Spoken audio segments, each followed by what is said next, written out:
ಇವತ್ತು ಕಿಚ್ಚನ ಪಂಚಾಯತಿಲಿ ಯಾವ್ಯಾವ ವಿಷಯದ ಬಗ್ಗೆ ಮಾತಾಡ್ಬೋದು. So first Dhanush order wise ನಿಲ್ಸಿದ್ರ ಬಗ್ಗೆ ಮಾತಾಡ್ಬೋದು, ಯಾಕಂದ್ರೆ ಯಾರ ಅಭಿಪ್ರಾಯನೂ ಅದಕ್ಕೆ ಕರೆಕ್ಟ್ ಆಗಿರ್ಲಿಲ್ಲ ಅಂತ ಹೇಳ್ಬಿಟ್ಟು. ಸೊ ನೆಕ್ಸ್ಟ್ ಎಲ್ಲ ಜಂಟಿ ಆಯ್ಕೆ ಮಾಡ್ಕೊಳ್ಳುವಾಗ ಅವ್ರ ಸೆಲೆಕ್ಷನ್ಸ್ ಅಲ್ಲಿ ಧ್ರುವಂತನ ಯಾರು ಸೆಲೆಕ್ಟ್ ಮಾಡ್ಕೊಳ್ಳಿಲ್ಲ. ಸೊ ಅದ್ರ ಬಗ್ಗೆ ಕೂಡ ಮಾತಾಡ್ಬೋದು, ಎಲ್ಲಾರು ನಿಮಗೆ ಬೇಕಿರೋರ್ನೇ ಸೆಲೆಕ್ಟ್ ಮಾಡ್ಕೊಂತೀರಾ ಅಂತ ಹೇಳ್ಬಿಟ್ಟು. ಸೊ ಆಮೇಲೆ ನೆಕ್ಸ್ಟ್ ಬಂದ್ರೆ ಗಿಲ್ಲಿ ರಾಶಿಕಾ ಕಾಲ್ ಎಳ್ದ್ ಬೀಳಿಸ್ತಾ, ಅದ್ರ ಬಗ್ಗೆ ಕೂಡ ಮಾತಾಡ್ಬೋದು.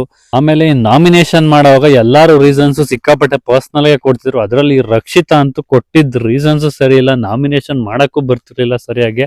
ಇದ್ರ ಬಗ್ಗೆ ಅಂತೂ ಪಕ್ಕ ಮಾತಾಡ್ತಾರೆ. ರಘು ಅವರು ಸೊ ನನ್ಗೆ ತೆವಲ ಮಾಡ್ಕೊಡೋದಕ್ಕೆ ಅಂತ ಹೇಳ್ಬಿಟ್ಟು ಏನೋ ಒಂದು ವರ್ಡ್ ಹೇಳಿದ್ರೆ, ಅದ್ರದ್ದು ವಾಗ್ವಾದ ಬೇರೆ ನಡೀತಿದೆ ಅಶ್ವಿನಿ ಮತ್ತೆ ರಘು ಅವರು ಮತ್ತೆ ರಜತ್ ಅವ್ರ ಮಧ್ಯೆ. ಇದ್ರ ಬಗ್ಗೆ ಕೂಡ ಮಾತಾಡ್ಬೋದು. ಕಳಪೆ ಮತ್ತೆ ಉತ್ತಮ ಬಗ್ಗೆನೂ ಮಾತಾಡಬಹುದು ಅನ್ಸುತ್ತೆ. ನಿಮ್ಗೆ ಯಾವ್ಯಾವ ವಿಷಯದ ಬಗ್ಗೆ ಮಾತಾಡ್ಬೋದು ಅಂತ ಅನ್ಸುತ್ತೆ, ಮತ್ತೆ ಯಾರಿಗೆ ಈ ವಾರದ ಕಿಚ್ಚನ ಚಪ್ಪಾಳೆ ಕೊಡ್ಬೋದು ಅಂತ ಅನ್ಸುತ್ತೆ ಅಂತ ಕಮೆಂಟ್ ಮಾಡಿ.